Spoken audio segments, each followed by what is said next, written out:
Muy buenas noches, tengan todos ustedes. Bienvenidos a esta sesión ordinaria de la Academia Nacional de Arquitectura, capítulo Monterrey.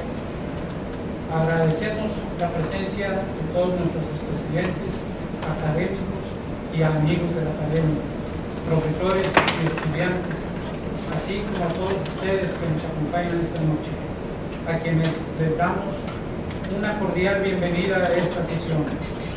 Le pedimos que apaguen sus celulares y que permanezcan en sus asientos hasta que concluya la sesión.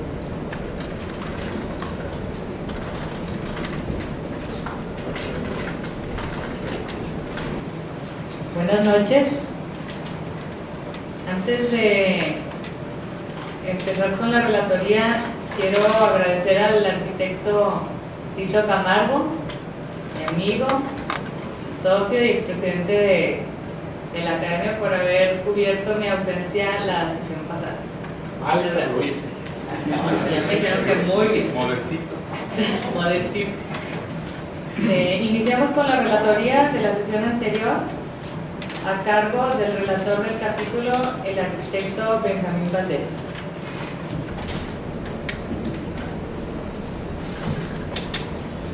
Buenas noches. Esta es la relatoría de la sesión del lunes 16 de abril de 2012, a cargo del arquitecto Agustín Landa. Un auditorio del Museo de Historia Mexicana repleto, como se dice en el argot, hasta las banderas, estaba lleno esto, hasta los escalones. Diríamos coloquialmente, inicia la sesión acostumbrada de la Academia, donde los pasillos y los espacios libres también estaban ocupados, lo cual es un motivo de alegría para esta noble institución que día a día se sumerge por cuestiones naturales a la selección de miembros en la gerontocracia. Esto se suponía en mucho era la presencia de su maestro en el TEC de Monterrey, que es Agustín Landa, muchos de ellos eran alumnos de él. Sin embargo, se ha tenido la participación de otros maestros universitarios sin estos llenos tan significativos, por lo que habrá que reconocer que el arquitecto Landa convence a los alumnos y es capaz de atraerlos a una conferencia como esta. ¿Cómo se construye Agustín Landa?, pregunta el arquitecto. Avienta este interrogante al aire e inicia hablando de sus primeros pasos en la arquitectura con su padre Agustín Landa Verdugo, arquitecto, del cual toma un sinnúmero de ideas y conceptos que aplica y los lleva como una filosofía, como el de colchoncitos de papel y aceite de codos, que refiere al trabajo aquel que nos tocó hacer a los que tenemos esta edad, y a los jóvenes ya no, porque usan la computadora, y que refiere a todos aquellos papelitos que terminas por tirar, otra vez haciendo un colchón ahí de papel, y el aceite de codos, pues en el respirador, todo el sudar, el respirador, que a eso se refería. Esta referencia al trabajo duro de la creación en el respirador, que para algunos fue más torturador que respirador, habla de sus maestros en el inicio del desempeño profesional, donde nos enumera una pléyade de famosos, de los que él toma algunos recursos de diseño y de lo que más tarde aplica. Luego se mete de lleno al ámbito académico para señalar quiénes han sido sus referentes entre los famosos de la arquitectura mundial, con personajes como Norbert Schulz, Luis Kahn, Giulio Loggi, Tadao Ando y otros tantos más, de los que menciona frases y teorías. Inicia en México DF con obras que nos muestra con orgullo, algunas de las cuales ya no existen o fueron modificadas, también de las obras de su padre que han corrido la misma suerte. Luego, por algún motivo, se traslada a Monterrey, donde inicia una exitosa carrera y donde él mismo se define a su llegada como un chilango al que le quemaba mucho el sol. Donde hace un paréntesis para informar que Tito Camargo también tiene este origen y se recarga un poco para compartir el origen. Aquí en esta ciudad desarrolla muchos proyectos importantes de todo tipo, donde hay edificios que son ya un referente en la ciudad, tales como la Torre de Ataflux en Valle Oriente, que será una de las más altas de la ciudad por mucho tiempo, hasta que lleguen los que ya están haciéndose, edificios industriales, corporativos, funerarias, escuelas de medicina, centros comerciales como la Plaza Calzada 401, con mucha afluencia de usuarios, que según él señala, se debe al diseño amable y funcional que tiene esta plaza. Edificios para las grandes universidades o tecnológicos, en fin, una enorme cantidad de obras que hablan de la preferencia que ha logrado tener entre los regios y donde destaca su versatilidad, como en la creación de un centro comunitario para la Colonia Independencia, para mejorar las oportunidades a los jóvenes de barrios marginales que han sido materia prima para los grupos violentos de la ciudad. Termina con la acostumbrada sesión de preguntas y comentarios donde los alumnos cuestionan algunos conceptos y otros asistentes le felicitan por su trabajo. Gracias.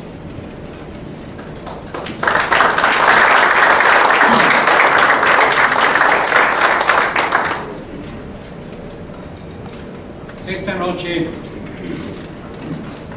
tenemos el honor de presentar al licenciado Carlos Salazar, ciudadano distinguido del Estado mexicano de Nuevo León, a quien invitamos a pasar al estrado. Después de su intervención tendremos una sesión de preguntas y respuestas y será dirigido por el moderador, arquitecto Juan Carlos Pérez, y apoyado por Jesús Ruiz Velasco y José Castañón, que son los acompañantes y colaboradores de Carlos Salazar en el Comité de Reconstrucción de Nuevo León. Antes de iniciar la conferencia, le pido a la arquitecta Nora Toscano haga la lectura de la semblanza de nuestros invitados.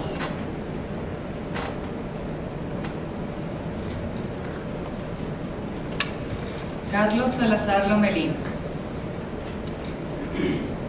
Carlos Salazar inició su trayectoria profesional en FEMSA en 1973.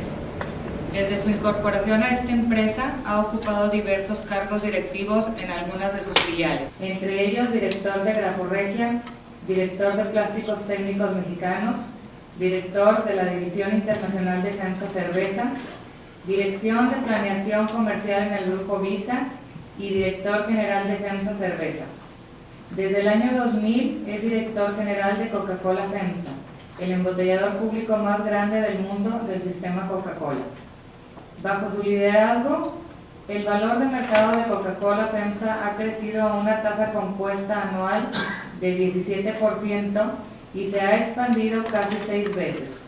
Particularmente en 2011, Coca-Cola FEMSA registró ingresos por más de 10 mil millones de dólares y logró cerrar transacciones por más de 28 mil millones de pesos, incluyendo a la empresa más grande de productos lácteos en Panamá, Estrella Azul, y las franquicias del sistema Coca-Cola de Grupo Tampico, Grupo Simsa y Grupo Fomento Queretano en México. En el año 2010 fue galardonado con la medalla de Ciudadano Distinguido del Estado Mexicano de Nuevo León. Ha recibido reconocimientos adicionales, como por ejemplo el de Ejecutivo Distinguido Nacional en 1998, otorgado por la Asociación de Ejecutivos de Ventas y Mercadotecnia, y el Premio Muguerza Garret Desarrollo de la Comunidad. Adicionalmente, Carlos Salazar fue presidente de la Comisión Siglo XXI en la ciudad de Monterrey, México, y director ejecutivo del Centro de Exposiciones y Convenciones de Monterrey, llamado Centro Internacional de Negocios Intermex. También desde el año de 2010 ha ocupado el cargo de presidente del Comité de Planeación dentro del Consejo de Reconstrucción de Nuevo León. Ha sido profesor de Economía durante varios años en el Instituto Tecnológicos y de Estudios Superiores de Monterrey, ITEM, y es el actual presidente del Consejo Consultivo de la Escuela de Negocios EGAD, afiliada a esta institución. Es egresado de la carrera de Economía y cuenta con estudios de posgrado en Administración de Empresas del ITEM. También cuenta con estudios de posgrado en Desarrollo Económico en Italia y un programa de Dirección Administrativa en el Instituto para la Alta Dirección de Empresas IPADE, en México, además de otros estudios en diferentes países.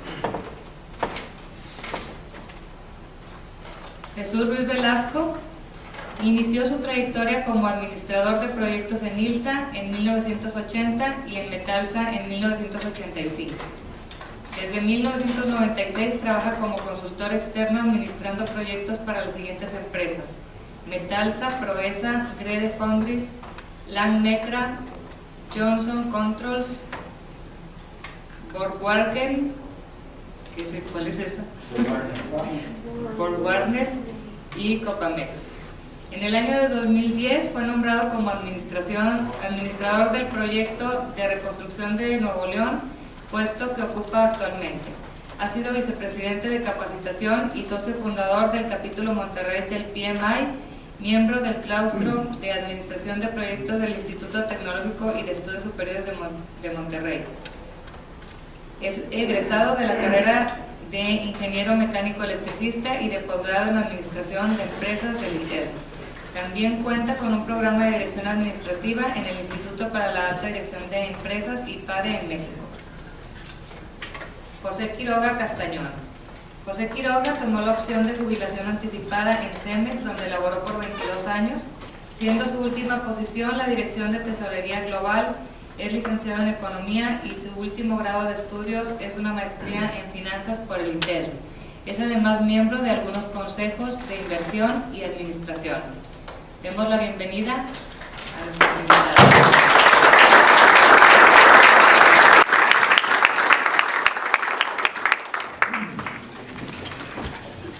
Muy buenas tardes, noches ya casi.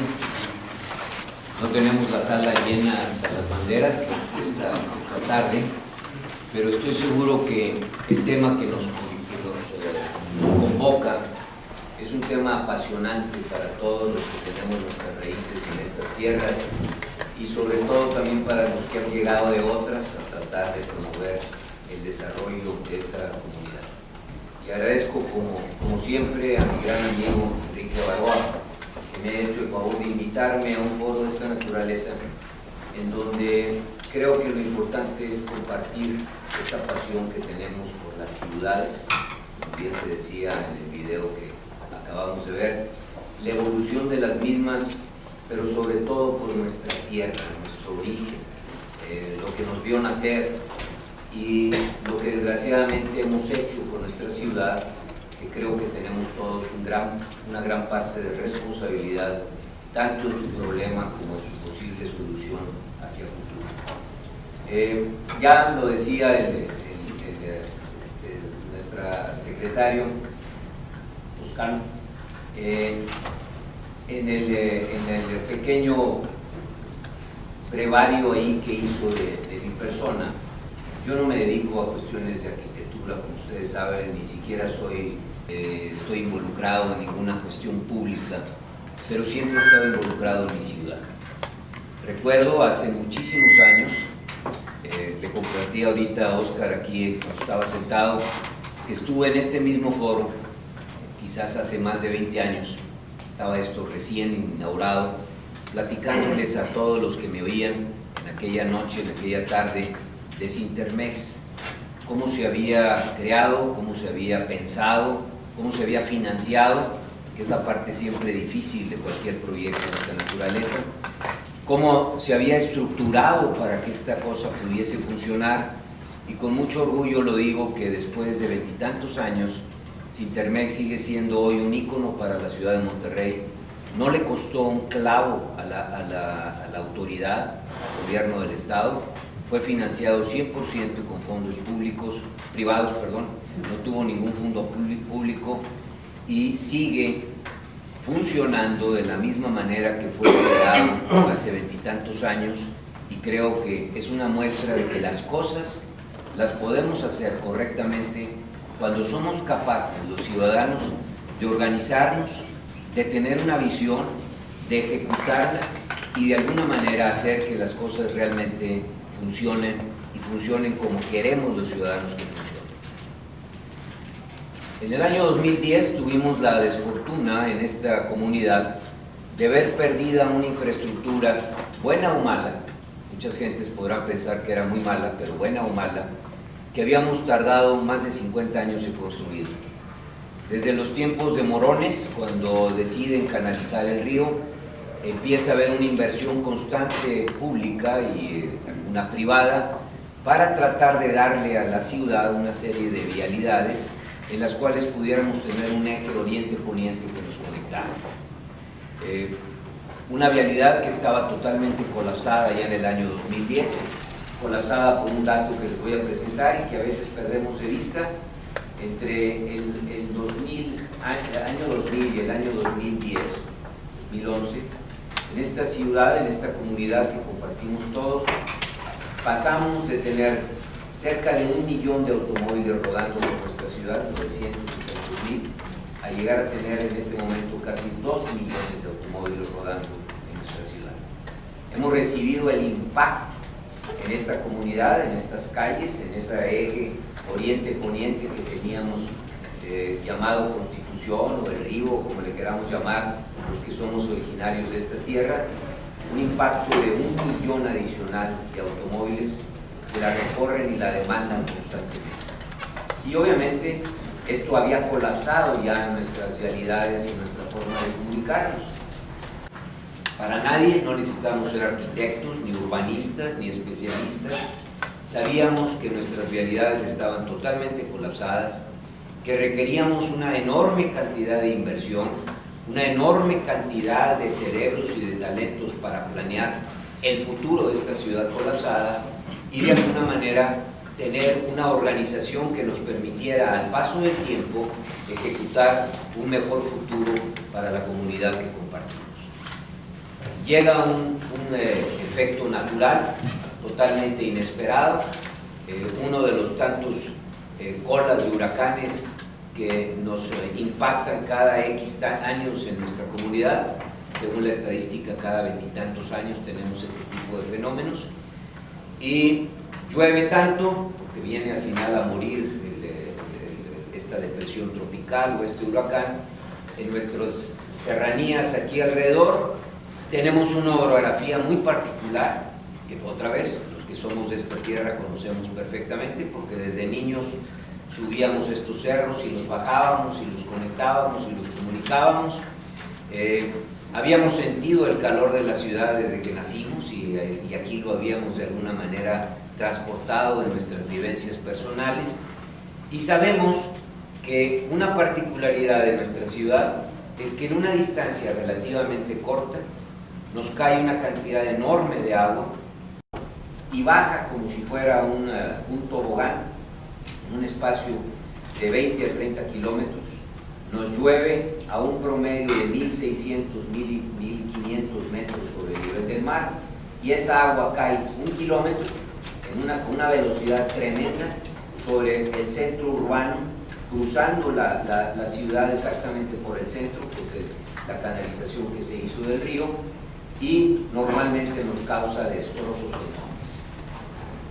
La visión de algunos de nuestros invitados, y tengo que destacar el hecho de que Óscar estuvo metido en esto, pensó que la única manera de poder prever y proteger la infraestructura que teníamos en nuestra comunidad era creando presas que de alguna manera pudieran romper esa velocidad del agua, pudieran detenerla y pudieran de alguna manera dosificar el impacto que estas lluvias tienen, vuelvo a repetirles, cada 20, 25 años en nuestra propia comunidad, con costos tremendos, tremendos. Ahorita les voy a empezar a dar algunas cifras.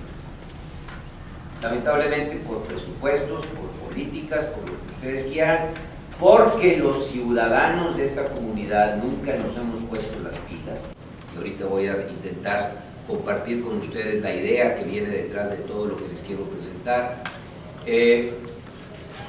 Se construyó solamente una presa de detente, una presa que de alguna manera trata de dosificar estas corrientes de agua, cuando el proyecto original, Óscar está aquí presente, era construir al menos 3 presas.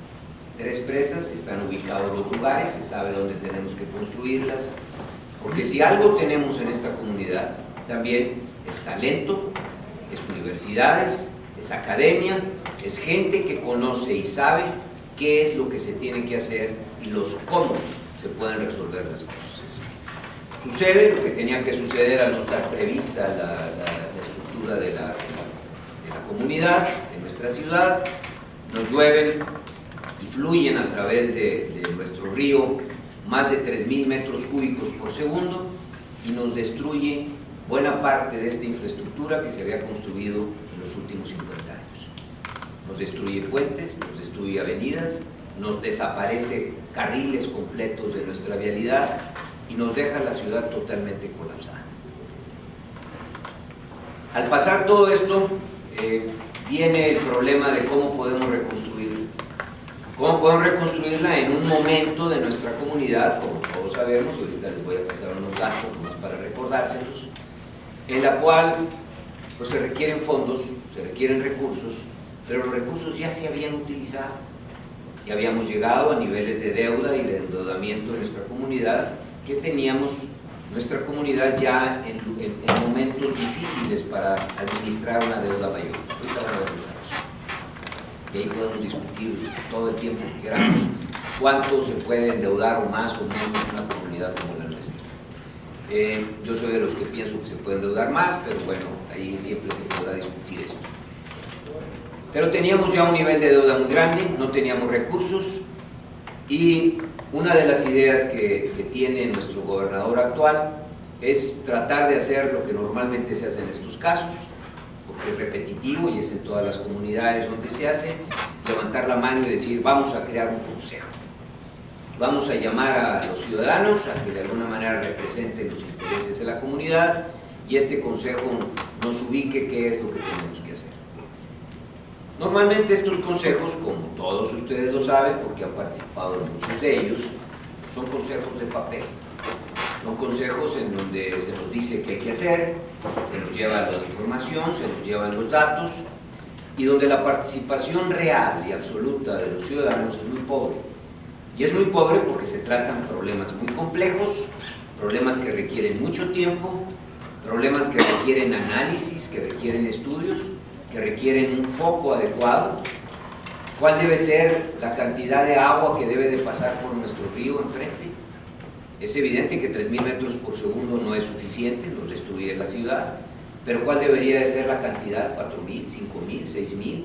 ¿Dónde están los datos, la estadística, la información, los estudios que nos puedan de alguna manera tranquilizar que si hacemos algo y reconstruimos algo, podamos proteger nuestra comunidad para lo que eventualmente pueda pasar en el futuro? Normalmente estos consejos no tienen ni los recursos económicos, insisto, ni la profundidad de la información, ni el tiempo, y normalmente, bueno, son consejos que a lo mejor se crean con muy buenas intenciones, pero que su resultante y sus resultados son muy pobres.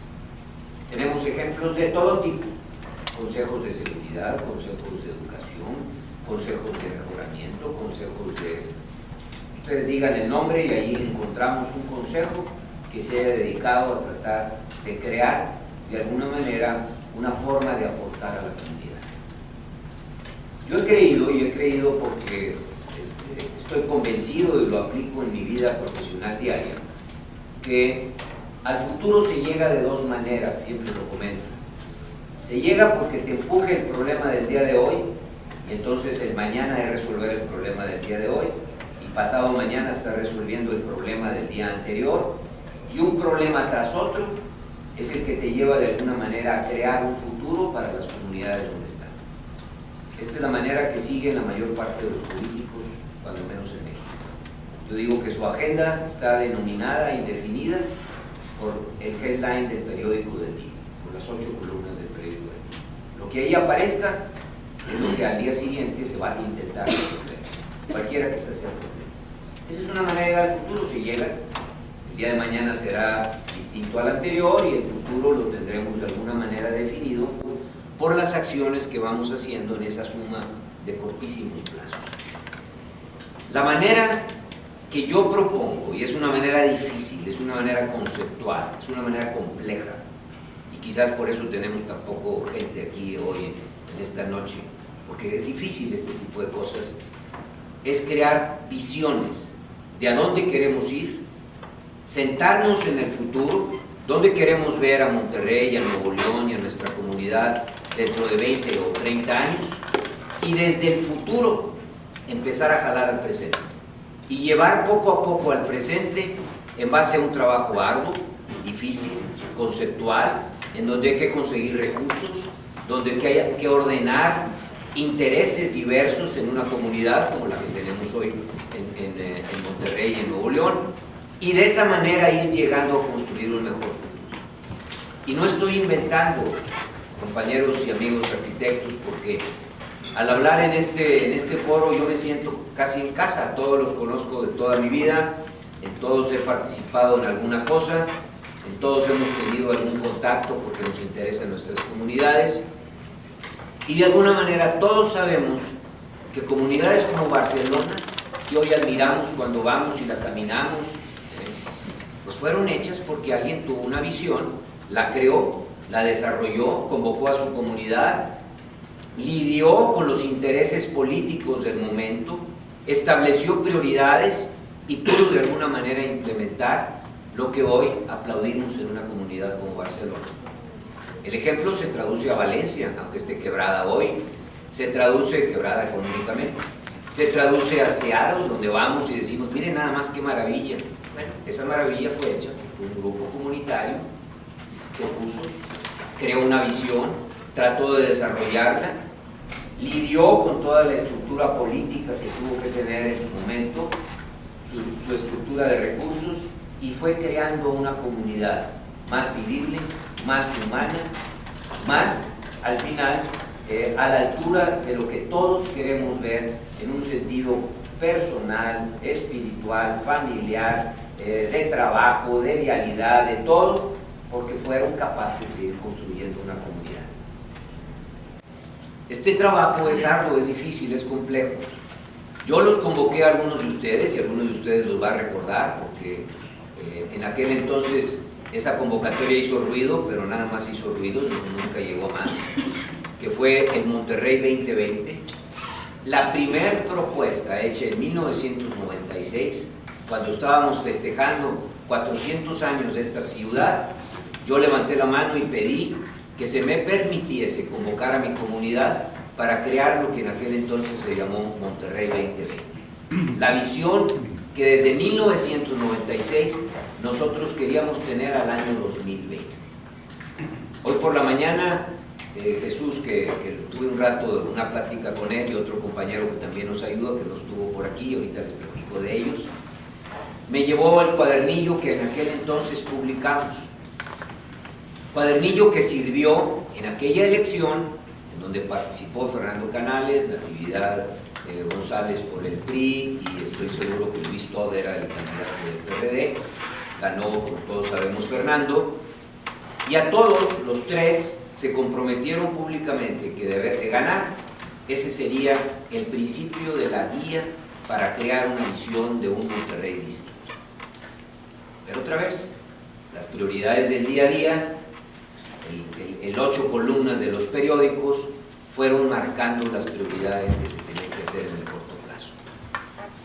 Yo he seguido con la inquietud de seguir convocando a mis compañeros, a mis amigos, y esto puede ser criticable de todas maneras, pero una inquietud sana, porque cada vez que voy a Shanghái, por ejemplo, a Beijing, veo lo que hacen, lo que han sido capaces de desarrollar, lo que hacen con la asignación de recursos, la manera en que la comparten con su comunidad, la manera en que hoy un matrimonio en Shanghái puede ir al Centro de Desarrollo Urbano, y algunos de ustedes lo han visitado en Shanghái, y visitar el cómo se va a ver su ciudad en los próximos 10 o 15 años.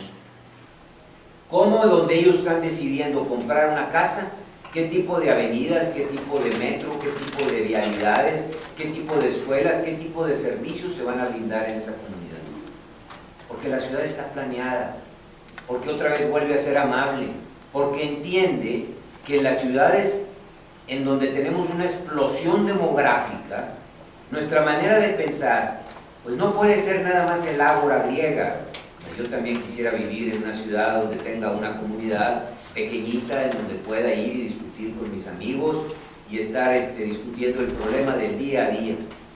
Alguna vez propuse, entre tantas cosas que me he tratado de involucrar en mi comunidad, que este salón, que estoy aquí, fuera nuestra pequeña aula en donde discutiéramos todas las semanas los problemas comunitarios y le llamáramos a esta aula las propuestas por nuestra comunidad. Porque creo, y yo creo que también ustedes comparten lo mismo, yo estoy cansado de oír críticas. Siempre las he oído.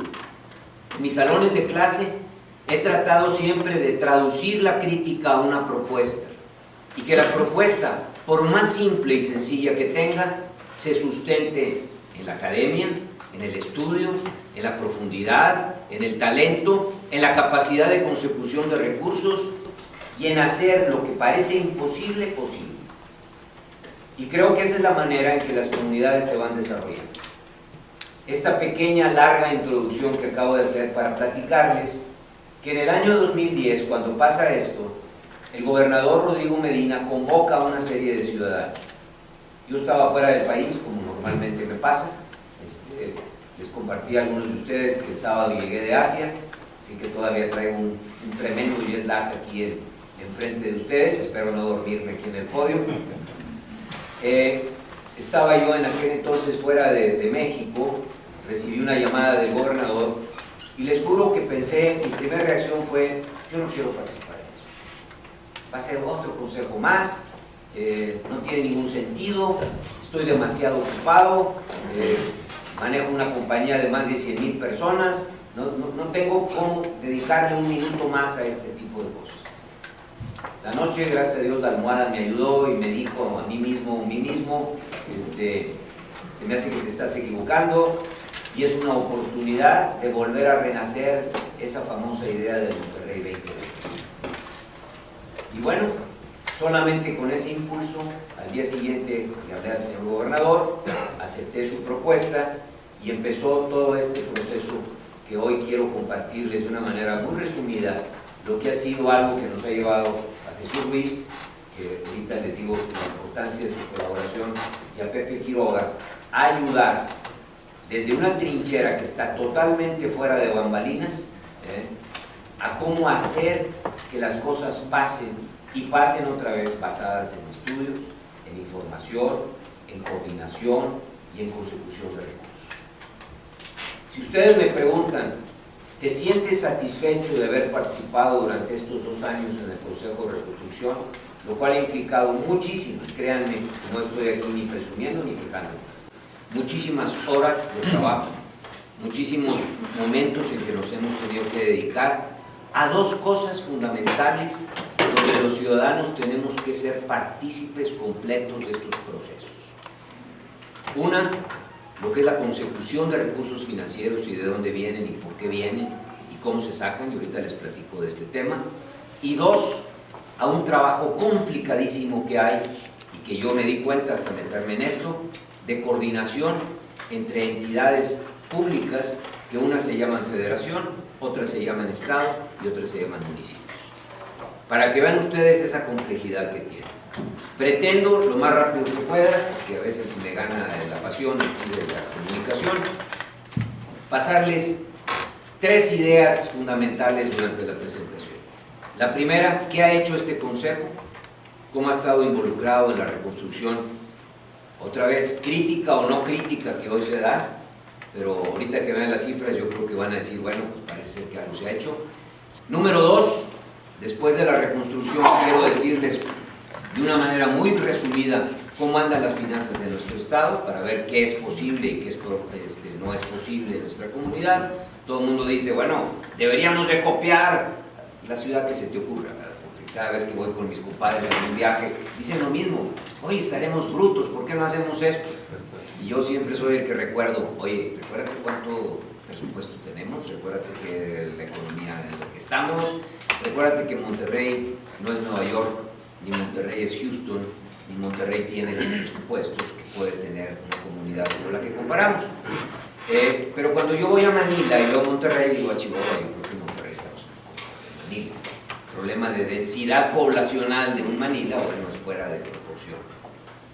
Entonces, segundo, platicarles un poco de esto. Y tercero, lo más importante, convencerlos, que me ayuden y nos ayudemos todos a crear un consejo de a de veras de planeación para ver a un Monterrey distinto, no para nosotros, porque quizás nosotros dentro de 20 años tenemos ya guardados en el cajón, pero ya sí para nuestros nietos, para nuestros hijos, para todos los que nos van a preceder, puedan gozar una comunidad como la que hace rato se decía en ese video, una comunidad humana, una comunidad diseñada. Esto no van a ser porque digamos que así está, no van a ser porque lo critiquemos, y con todo respeto no van a ser porque la academia vea eso como una quimera y como un sueño. Van a ser cuando nos enredemos las mangas, nos metamos como comunidad y como ciudadanos exijamos lo que es exigible y participemos organizadamente, y subrayo 10 veces el organizadamente, en los procesos en donde se asignan nuestros recursos. Así que rápidamente, déjenme platicarles los roles. Cuando se crea el consejo, se crean 10 comités, todos para tratar de entrarle al problema. De esos comités creamos después 3. Si me paro por aquí, ¿se oye? ¿Sí se oye? Se crearon 3. Uno que se llama el encargado de hacer el plan maestro, que lo presido yo, y el hombre que nos ayuda en la coordinación día a día, que le dedica todo el tiempo, es Jesús Ruiz Velasco. Jesús ha sido contratado con dinero privado, y ha sido sostenido con dinero privado. Cuando a mí me dan esa tarea, yo voy con el grupo de los 10 y le saco de entrada 10 millones de pesos, y con eso empezamos a organizarnos de cómo poder entender la problemática que teníamos enfrente en una comunidad completamente destruida. Espérate, pues. ¿Quién está picando? ¿Yo? La segunda, la segunda, está bien. La dirige Enrique Zambrano, creo que casi conocido por todos ustedes, en mi opinión, una de las mejores personas que tenemos en esta comunidad en cuanto a su compromiso y su capacidad. Y Enrique maneja todo lo que es transparencia. Problemón, como él dice, cómo hacer, se llama transparencia y consecución y financiamiento. Y él mismo se ríe y dice, financiamiento donde no hay dinero y transparencia donde no existe la transparencia. Entonces, es una tarea bastante ingrata. ¿Y cómo lo tratamos de organizar? Bueno, le pedimos a Pepe Quiroga, que también tiene una gran experiencia. Él, como ya vieron en su currículum, estuvo en las áreas de tesorería y de auditoría de Cemex. Él se retiró hace pocos meses y tuvimos la fortuna de invitarlo a que nos viniese a ayudar en todo el trabajo de transparencia. Y por último, el trabajo de comunicación, también dirigido por una persona que ustedes conocen muy bien, Rodrigo Guerra. Es actualmente el rector de la UR, pero todo el mundo recordará a Rodrigo como el director de la IBM. Él fue muchos años nuevo-leonés, que se fue a México, regresa después como rector, un tipo, en mi opinión, de excelencia. Los trabajos de cada uno de nosotros, estos son, pues es comunicar, y comunicar de una manera muy compleja. Ahorita platico las complejidades que tiene todo este asunto. Obtener y ayudar a obtener, y esa parte fue fundamental en todo lo que hemos hecho, y de otra manera también iniciar un proceso único de transparencia en el uso de recursos. Y no se imaginan el trabajo que nos ha costado empezar a organizar esto. Y ahorita les platico también las cosas que ha intentado hacer Pepe y Enrique en esto. Y en mi caso, tratando de que coordinemos los procesos que van detrás de las decisiones, basado en estudios. Por ejemplo, una de las cosas que ha hecho aquí Jesús, y la pongo nada más como a ejemplo, porque son enorme cantidad de acciones, ha sido coordinar a la Universidad de Nuevo León y al Tecnológico de Monterrey para que podamos estudiar a fondo realmente cuánto requerimos de canal en el río. Se ha decidido que el río, hoy las vialidades que ustedes están viendo, están diseñadas ya en el ancho del río y la profundidad que va a tener cuando termine de dragarse. El río jamás se había dragado, 50 años desde que lo había hecho Morones, no habíamos hecho un trabajo de dragado ya de veras, le había dado unas rascadillas ahí cuando se nos venía el agua y había que quitar piedras del camino. Pero un trabajo como el actual, donde se han invertido entiendo, 600 millones de pesos nada más en remover piedras, bueno, eso nos da hoy capacidad para aguantar un embate de agua de 5.030 o 5.050, 5.083 metros cúbicos por segundo. O sea, hasta esa agua la aguantamos.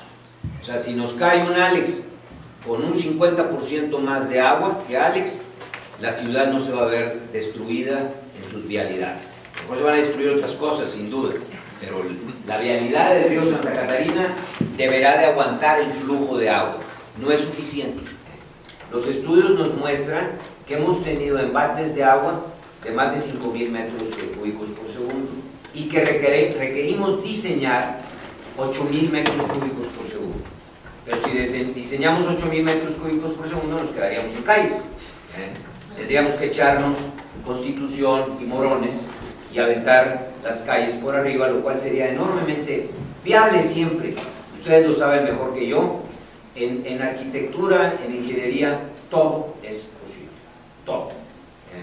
Hasta sostener el Empire State en un pilón, si fuera necesario. Parece locura, pero aquí los que son ingenieros y saben que siempre es posible hacer cualquier cosa, por más difícil que parezca desde el punto de vista técnico. ¿Cómo se debe de resolver esos 8.000 metros? Creando más rompepicos. Uno de los grandes proyectos que tenemos, lo trae ahorita Jesús, estamos tratando de convencer a la Comisión Nacional de Agua y a Recursos Hidráulicos que se nos asigne en el presupuesto del 2013 suficientes recursos para hacer la segunda rompepicos. No estaba en las prioridades, no estaba en esas 8 columnas que van poniendo el problema y la solución del día siguiente. Esto empieza a haber visos de que hay que planear nuestra comunidad. Bueno, ¿vale? Esto ya lo dije, estas son las cosas más importantes que hay que hacer. Conseguir dinero o ayudar para conseguir dinero con la credibilidad que nosotros le hemos dado a esto. Hemos hablado con todos los funcionarios públicos, incluido el presidente de la República, para conseguir los fondos que se consiguieron. Y número 2, intentar que las decisiones estén soportadas por análisis y conocimiento. Aquí están las principales áreas en donde nos hemos metido, no me quiero pasar en cada una de ellas, pero hemos intentado transparentar los procesos. Muchas veces se cree que transparencia es ir a hacer el trabajo contable, cuánto fue la cuenta y cuánto se gastó y cuánto se comparó. Ustedes como arquitectos saben perfectamente y se ríen de eso cuando alguien quiere ir a hacerles una auditoría contable, porque los negocios están en lo que queda enterrado. Entonces, si ustedes no analizan el proceso, y el proceso quiere decir cuál es el estudio que lo soporta, qué tipo de puente o qué tipo de pilar, qué tipo de estructura debe tener, cuánto acero debe tener, cuáles deben ser las vialidades, los peraltes, taca, todo ese proceso en conjunto, que es en donde ha ayudado el ingeniero Jesús Ruiz con la experiencia que él ha tenido en manejar una enorme cantidad de proyectos en el sector privado, para poder ir definiendo cuáles son estos procesos y de qué manera deben ser manejados. Monitoreo quiere decir coordinar constantemente el trabajo. Imagínense ustedes el problema que se ha tenido en esto, y aquí entro a algo de la problemática, cuando tienes que conseguir fondos federales, estatales y municipales. Se nos olvida a los ciudadanos de Nuevo León, y yo lo repito cada vez que tengo oportunidad, que el dinero es de Nuevo León, se genera en Nuevo León. Hace 30 años, más o menos, tantos años, todos los estados firmamos un convenio para que todo el dinero se recabara a nivel federal y después la federación asignara los recursos de regreso a los estados, siguiendo varios criterios. Una comunidad productiva como Nuevo León, normalmente esos criterios van en su contra, porque los criterios son normalmente población, grado de desarrollo, grado de educación, y en función de eso se van asignando los recursos a los estados. Y es una suma cero. Si yo le doy más dinero a Nuevo León, pues entonces le tengo que dar menos dinero a Oaxaca o a Chiapas. Bueno, nada más de recordarles a mis compañeros de esta tierra, Nuevo León produce recursos y se le regresan recursos que no llegan a 30 centavos de cada peso que se manda a la federación. Somos un estado enormemente superavitario en generación de recursos fiscales. Cuando oigo yo eso, el dinero viene de la federación, digo, por Dios, ¿a quién se le ocurrió decir tal barbaridad? Pues claro que viene de la federación. Firmamos una carta para que el dinero fuera para allá y regresara para acá. Nunca he visto a mi comunidad organizada para decir, oye, ¿por qué no nos dan más? ¿Por qué no tenemos más recursos? Nunca he visto a nadie que salga públicamente a decir y a protestar porque no tenemos suficientes recursos. He oído que se maneja mal y que es un desastre, y ese es otro tema, otro capítulo. Y estoy seguro que se maneja mal y que hay mucho que arreglarle a ese desastre. Pero el primer capítulo, consecución de fondos, ciudadanos, paisanos, neoloneses, merecemos más de lo que recibimos. ¿Qué fue lo que hicimos nosotros en este consejo? Ir a decir esto que estoy diciendo aquí, en privado, en medio público, amenazando, diciendo que íbamos a resucitar a Vidaurri, que íbamos a hacer no sé cuántas cosas, pero que nosotros requeríamos para nuestra comunidad tener un apoyo total y absolutamente fuera de lo que había sido histórico. Jamás en la historia de Nuevo León se han asignado para una obra de reconstrucción la cantidad de recursos que hoy estamos teniendo. Entonces, todo ese puentalal y esas cantidades, y otra vez, díganme que está mal y díganme lo que quieran. Pero yo les aseguro que está basado en estudios, en coordinaciones, en análisis, y que todo es perfectible. Perfectible. Y qué bueno que Enrique me da esta oportunidad de hablar con ustedes, Chapín, para poder de alguna manera invitarlos a que participemos activamente en cómo hacer que las cosas sean mejores. Así de simple. Primera gran cosa, estamos obteniendo casi 17,000 millones de pesos, cantidad increíble para el tamaño de inversión que tenemos en el Estado. No ha habido ninguna parangón, ningún ejemplo de la cantidad de recursos que se obtuvieron para poder reconstruir nuestra comunidad. Aparte de esos 17,000, y por favor, eso de que se nos van a robar, bueno, para eso queremos estar metidos los ciudadanos. Yo sé que ha habido una gran cantidad de problemas, digo, pues no estamos tontos los que andamos metidos en esto, es porque tenemos esa esperanza de que involucrados nosotros, gente que no vive del gobierno, no vive del presupuesto, no tenemos, bendito Dios, ninguna necesidad, tenemos un prestigio que guardar. Yo no creo que Enrique Zambrano ni yo tengamos un problema para podernos enfrentar a nuestra comunidad y decir por qué tenemos lo que tenemos, o por qué hacemos lo que hacemos. Entonces, basados en eso, hemos tratado y hemos intentado de alguna manera ir creando esos mecanismos que nos coordinen como comunidad. Segundo gran problema, que para mí esto fue un aprendizaje enorme. La federación tiene recursos y tiene forma de ejecutar, tiene secretarías que se encargan de ejecutar. La Comisión Nacional de Agua, la Secretaría de Comunicaciones y Transportes son los dos mejores ejemplos. El Estado tiene también recursos y tiene áreas para poder trabajar. Y por último, el municipio tiene recursos y tiene también áreas. Hay una obra pública municipal, hay una obra pública estatal y hay una obra pública federal. Coordínenlos, pónganlos de acuerdo, díganles que hay que hacer algo en conjunto, que el puente hay que pintarlo de un mismo color, si uno lo quiere pintar azul y otro rojo, ¿verdad? Porque bueno, todo se partidiza. Cuando nosotros ciudadanos deberíamos estar siempre diciendo, oye, yo no te permito eso. Y yo voté por ti durante 6 años o durante 3, eres del color azul o amarillo o verde o colorado, no me interesa.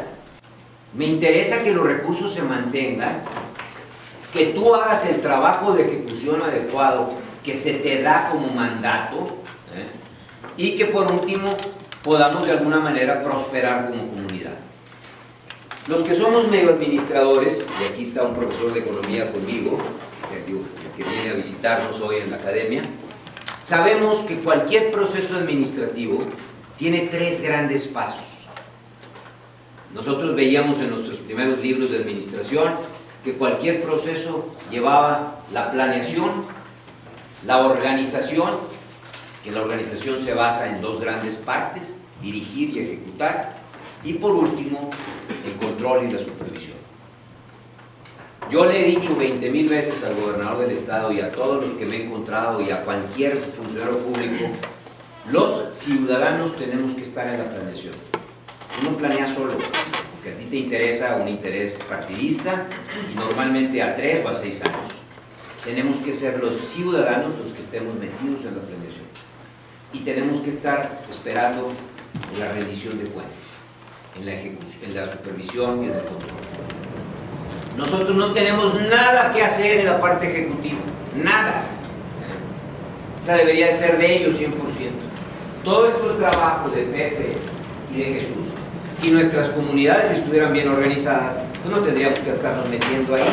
¿Qué diablos tenemos nosotros que ir a hacer e irnos a sumar si no hubo una tranza para poderle asignar la obra a Juan o a Sebastián? No tenemos por qué. Debería de haber estructuras que nos permitiesen tener la tranquilidad de que eso se haga. ¿No se imaginan ustedes la cantidad de estructuras que se han creado en nuestro país para evitar que el dinero se robe? Es increíble, ¿eh? Créanme, Auditoría Superior de la Federación, Auditoría Superior del Estado, Auditoría Superior del Congreso, Auditoría de monitoreo de no sé qué, auditorías del municipio, y con todo eso, todo el mundo dice que aquí hay corrupción. Estamos bien, estamos realmente, iba a decir una palabra, resisto. Digo, dejémonos de tonterías. Hemos creado una cantidad impresionante de fórmulas, dizque para evitar la corrupción, y todo el día nos seguimos quejando de la corrupción. Uno de los candidatos anoche, lo único que hablaba es de que todo se arregla si se arregla la corrupción. Ojalá tuviéramos esa solución y ojalá tuviéramos esta organización. Yo sí creo que se puedan hacer que las cosas sean menos corruptas, pero para esto necesitamos transparencia. Y para la transparencia necesitamos quitarnos muchos de estos aparatos que se han creado. Les doy otro ejemplo. De acuerdo a todas estas bases para evitar que se roben el dinero, nada se puede planear a más de un año. No hay recursos. Si tú creas un consejo como este y te dan dinero, al año tiene que terminar y tengo que pedir otra vez la mano porque me vuelvan a asignar recursos del año siguiente. ¿Qué creen que pasa? Cuando alguien administró bien, los últimos 12 meses es acábate la lana. ¿En qué? En lo que sea, como sea.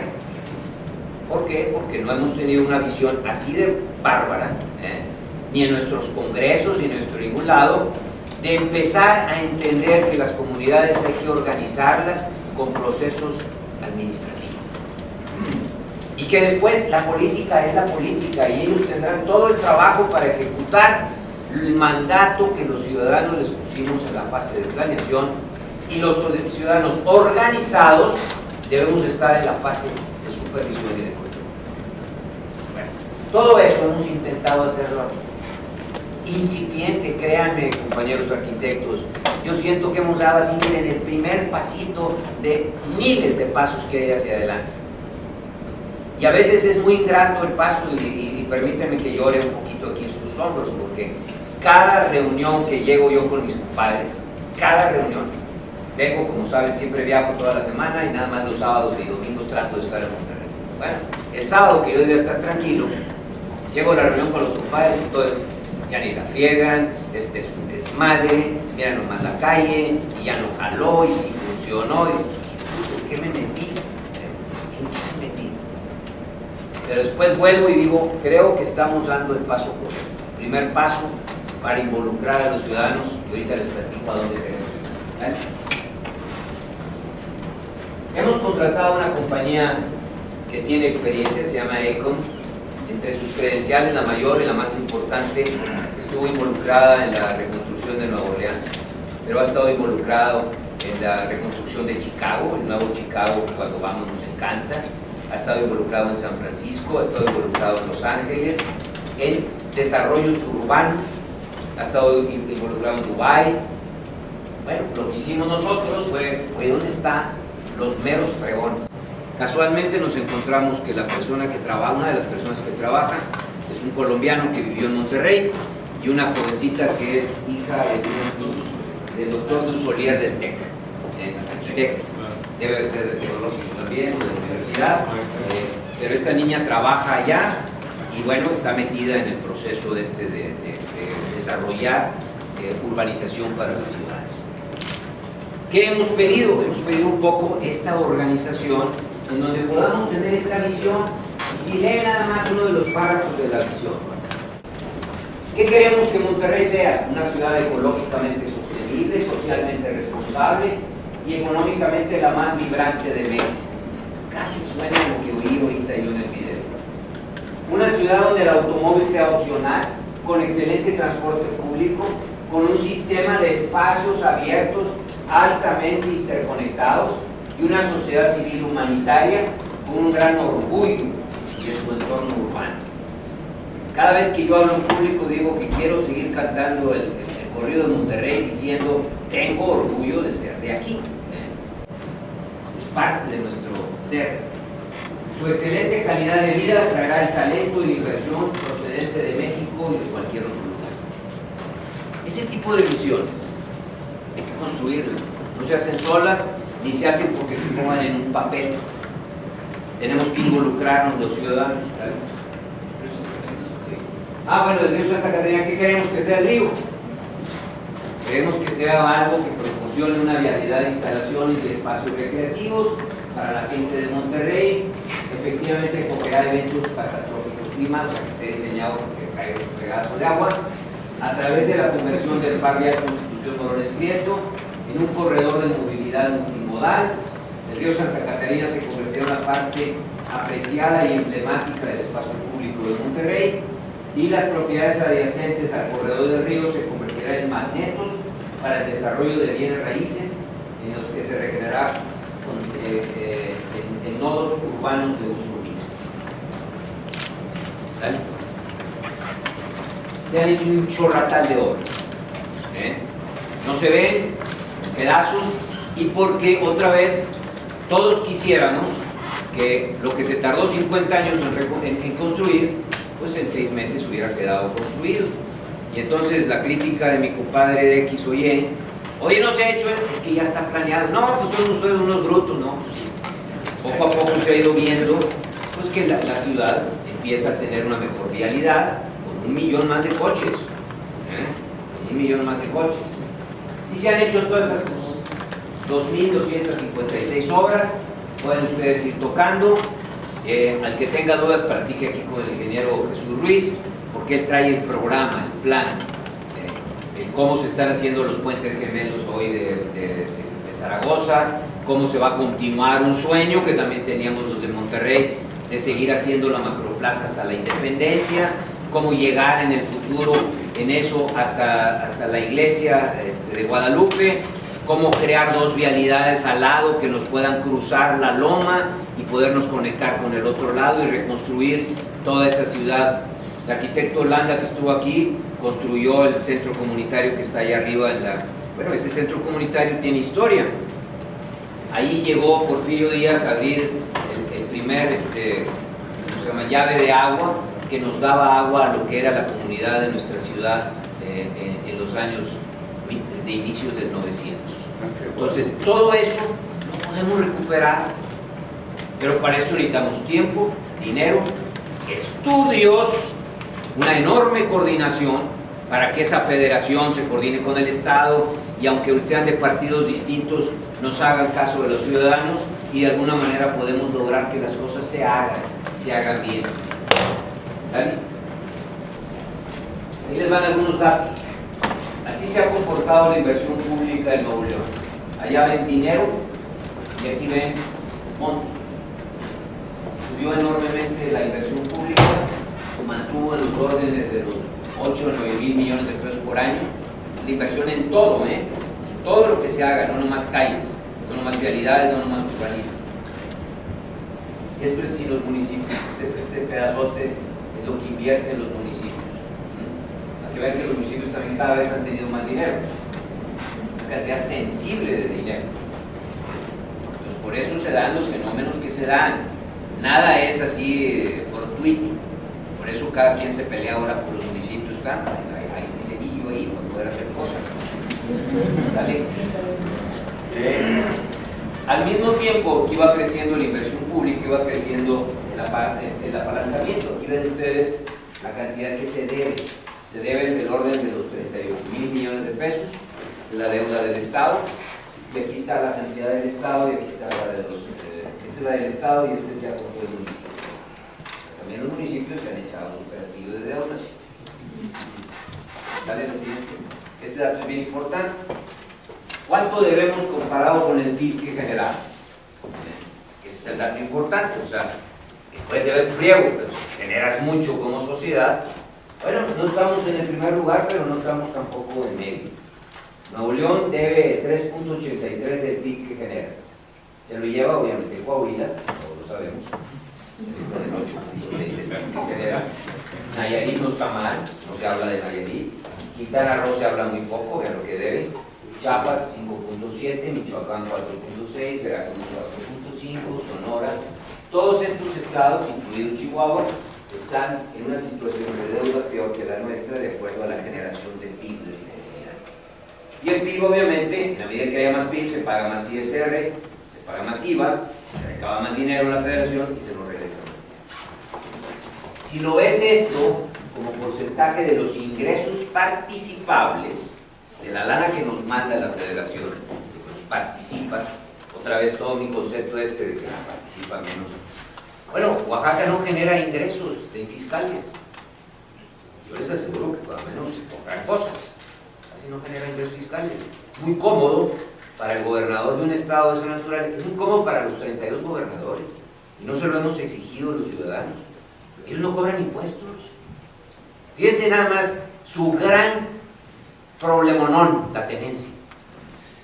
Híjole, imagínense que tuvieran que cobrar la tenencia, el impuesto sobre el consumo, el impuesto sobre la renta, los impuestos, o sea, si ellos tuvieran, como cualquier otro gobernador en cualquier otro lugar, que tiene que ir cobrando sus impuestos, se tendría que enfrentar a sus comunidades. Y es muy cómodo. Yo no cobro más que la tenencia y por eso la puedo cancelar. Mañana puedo decir, pues no, total que la federación me dé dinero. Eso es total y absolutamente irresponsable. Y nosotros lo hemos dejado, lo aplaudimos. Si mañana nos quitaran la tenencia, también digo, a mí me gustaría que me quitaran la tenencia. Pero cuando lo veo como comunidad completa, digo, bueno, si quitas la tenencia, ¿de dónde vas a sacar los impuestos? No quiero hacer de esto una discusión de que si pagamos poco o mucho. Lo único que les digo es, pagamos muy poquitos impuestos cuando lo comparan con cualquier país de América Latina. Conozco muy bien América Latina. Muy poquitos. Debían de ver ustedes los impuestos prediales en Chile. Todo el mundo aplaudimos lo que está haciendo Chile.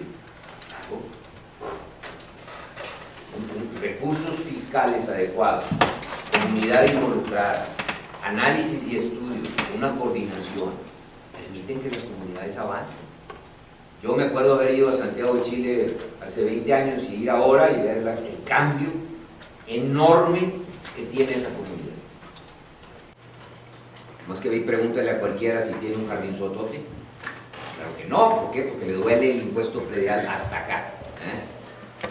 Y aquí, bueno, nos permitimos tener el jardín que queramos, porque los impuestos prediales son ridículos comparados con el valor de la propiedad. Les doy varios datos, no me quiero quedar con él. El impuesto predial en Inglaterra o en Estados Unidos, que tanto admiramos algunas cosas muy fregonas que hacen, representa casi el 3% del PIB. En México representa el 0.2%.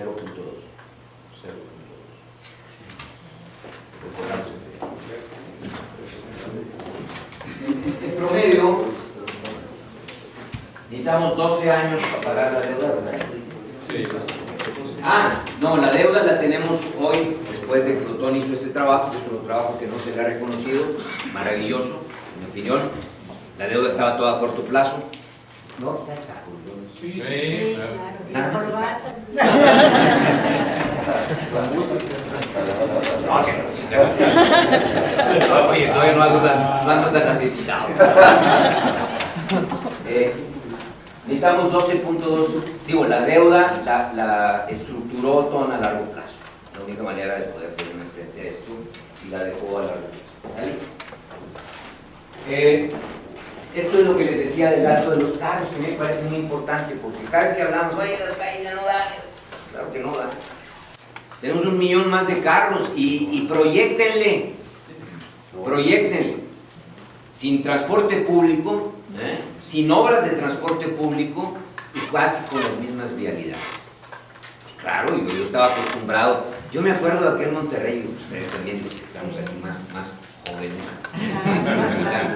¿Se acuerdan cuando llegábamos a Gonzalitos y que estaba el Dairy Queen ahí en la esquina de los pinos? Nos dábamos la vuelta y entrábamos a Gonzalitos. Bueno, yo estudiaba en el Franco, salíamos a marchar por Gonzalitos, ahí nos llevaban, y ahí salíamos en la banda de guerra, no había carros, no pasaban. El primer puente que se había hecho es el que está actualmente, el mismo puente, que se hizo de 3 carriles nomás porque le pintamos la raya para hacer 3. Era de 2, ¿te recuerdas? El mismo puentecito, ese, ahí andábamos caminando y todo. Bueno, esa ciudad se nos ha colapsado. 2 millones de automóviles en este momento. Pues claro que hoy quiero salir de Constitución a Gonzalitos y echo pestes porque hago una cola. Si me llego a la hora pico, hago chocolate. La cantidad de carros chocolate, la cantidad, o sea, todo eso ha creado esto. Pero también reconozcamos, hemos crecido económicamente, o sea, no todo está tan mal. Y este es un buen ejemplo de cómo ha habido una clase media creciente. Hay algunos libros interesantes que nos demuestran que la clase media en México ha crecido. Y otra vez, ahora que vengo de Asia y veo que hay algunas sociedades, siempre ponemos el ejemplo de Shanghái o de Beijing, pero algunas sociedades donde no hay clase media, punto, ahí sí que hay clase media, el que tiene y el que no tiene, se acabó. Nosotros hemos crecido y eso ha llevado en consecuencia pues, que cualquier persona tiene derecho, ya tiene la posibilidad, gracias a Dios, de comprarse un automóvil, de poderse transportar de una manera más simple, más sencilla. Pero esto ha colapsado nuestras calles, ¿saben? La propuesta, todo esto para hablarles de la propuesta. Les he comentado todo esto para tratar de convencerlos de que apoyemos la idea de crear un Consejo Nuevo León. Un Consejo Nuevo León que sea algo que nos organicemos, cómo evolucionemos el Consejo de Reconstrucción para crear realmente un consejo que planee a largo plazo, con varias características que ahorita les quiero comentar que me parece que son importantísimas. Otra vez, que concilie intereses. Siempre hay intereses separados, unos que quieren y otros que no quieren, otros que les afecta, otros que no les afecta, otros les beneficia. Pero a través de esto siempre será más fácil conciliar en el futuro que en el presente. Voy a ser más bueno. ¿Cuántas veces no han oído ustedes eso en alguna pareja por ahí, verdad? Me voy a portar mejor, pero el futuro es una maravilla. Concilia uno todos los intereses posibles. Alinear esfuerzos para no perder el objetivo. O sea, ¿cómo decir, oye, el objetivo es crear este tipo de comunidad? ¿Cómo alineamos todos los esfuerzos? Articular el trabajo de las cámaras y organismos intermedios. La riqueza de Monterrey. Y creo conocer, no tan bien como López Obrador, pero creo conocer la riqueza. Recuerden que vendía cerveza, entonces andaba yo de arriba para abajo de este país, por todos los municipios sabidos y por haber, cuando lo hacía. Y estoy seguro que nuestro país, digo Monterrey, a comparación de nuestro país, tiene una cantidad de talentos. Hay una capacidad. El otro día leía un librito que crearon algunos economistas de las universidades de Nuevo León y del Tecnológico de Monterrey. Y es un librito pequeñito en donde habla de un sistema de planeación para el futuro. Y lo toman en el capítulo de empleo, en el capítulo de trabajo productivo, en el capítulo de inversión extranjera, de desarrollo social. Abren 7 o 8 frentes y hacen un análisis de eso. Bueno, el que lo lea, el que se tome la molestia de leerlo, va a llegar a la conclusión del talento enorme que tenemos para organizar mejor esta comunidad. Académicos, como algunos de ustedes, como a mí, que me interesa mucho la academia siempre, cómo poder nosotros saber que las cosas las podemos hacer. Tocan ustedes al Centro de Productividad de Monterrey. Las análisis, los estudios, los análisis de clústeres, los análisis de competitividad que ahí hay, es un desperdicio no usarlos. La cantidad de estudios de urbanismo serios que hay en Monterrey son enormes, están desperdiciados. No hay quien los agarre. Llega uno nuevo, ya se cuenta que el mundo apareció de él en adelante. Pocos se ocupan de decir, oye, por ahí hay un estudio, mira, que se hizo hace 20 años y que las conclusiones son las mismas del día de hoy. Estudios y profundidades y todo. Bueno, yo creo que esto se puede hacer. Asegurar el progreso económico y social. No podemos ser una mejor comunidad si no progresamos. Me gusta poner este ejemplo. Aristóteles nunca hubiera sido Aristóteles si no hubiera tenido detrás una estructura económica manejada por un señor que se llamaba Pericles, que era un aparato productivo tan enorme que le permitían que él pudiera discutir ideas. La discusión de las ideas es una maravilla. A mí me encantaría estar también en la academia, pero también hay que darle un ratito a la cuchara ya y platicar y dándole una combinación adecuada a las comunidades. Pero lo podemos hacer y dotar a nuestro Estado de instrumentos que puedan crear un mejor futuro para todos. Hemos trabajado con las cámaras empresariales. Esta plática que les estoy dando ya se la llevamos a todas las cámaras, a todos los influyentes y no influyentes, y hemos convencido al gobernador del estado a que mande como ley, gran error del 2020 que yo aprendí. Oye, nos organizamos aquí los ciudadanos, no pasó por el Congreso, no sirve para nada. Tiene que convertirse en ley para que nos pueda permitir a los ciudadanos exigir a través de una estructura formal el que se nos haga caso. Entonces, estas cosas son muy complejas porque cualquier persona que esté en el Poder Ejecutivo, darle fuerza a los ciudadanos de una manera organizada y legal es quitarse fuerza de él. Es quitarse fuerza de él. Y entonces ese balance siempre es complejo. Bueno, ya convencimos, lo que van a ver ustedes, ya está convencido el gobernador. Es un anteproyecto de ley que yo me voy a dedicar junto con Jesús y con Pepe a andarlo vendiendo en contra quien nos invite, para tratar de convencer a la comunidad que cuando pase todo el mundo digamos, ándele, que camine esto, que si le hacen cambios, que le hagan cambios de forma, pero que el fondo, y me adelanto al fondo de lo que les voy a platicar, es tomar como un problema complejo y completo todos los asuntos de nuestra comunidad, desde el urbanismo y la vialidad hasta la seguridad.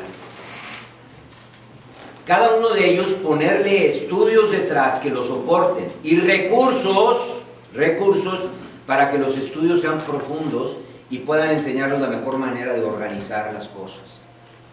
Una vez que se tenga eso, hacer que los planes que se van a ejecutar, los presupuestos anuales, tengan la guía de lo que nosotros como ciudadanos concluimos que debería hacerse en cada uno de los temas. Incluido el educativo, ustedes lo van a ver también, incluido el educativo. Y una vez que pase eso, tener un mecanismo para estar supervisando si los indicadores que nos pusimos de acuerdo se están cumpliendo o no se están cumpliendo. Y si no se están cumpliendo, poderle exigir de una manera formal y estructurada, no porque yo creo, yo pienso, o eres del partido azul o del partido rojo, sino porque hay indicadores que me dicen que tu gestión administrativa ha sido pésima. Y todo esto de una forma estructurada y comunidad, aprovechándonos de la fuerza que esta comunidad tiene de estudios, de análisis y de talento. Todo esto se lo voy a decir. La misión, promover el desarrollo, hacer que esta comunidad sea una comunidad rica, grande, donde nuestros hijos puedan tener trabajo, donde nuestros nietos encuentren formas de moverse, donde todo el mundo vivamos tranquilos. Pequeño anécdota. Cuando hice el estudio 2020, hicimos una encuesta y empezamos a tratar de preguntar y cuánta cosa. ¿Qué quería la gente? Y a mí me llamó mucho la atención que las primeras encuestas que empecé yo a revisar, todas decían lo mismo. Palabras distintas, pero decían lo mismo. Entonces, junto con un grupo de amigos, nos tomamos la molestia de venirnos 2 sábados y domingos seguidos aquí a la Macroplaza. Y parábamos a quien estuviese, el paletero, el que andaba ahí caminando, y le preguntábamos, oiga, pues aquí andamos haciendo un análisis, un estudio, ¿cómo ve usted a Monterrey? ¿Qué le gustaría? Bueno, todas las respuestas fueron de una obviedad. ¿Qué quiere todo el mundo? Quiere tranquilidad, quiere trabajo, quiere vialidad, quiere seguridad, quiere escuelas. Palabras más, palabras menos. Todo el mundo requiere lugares de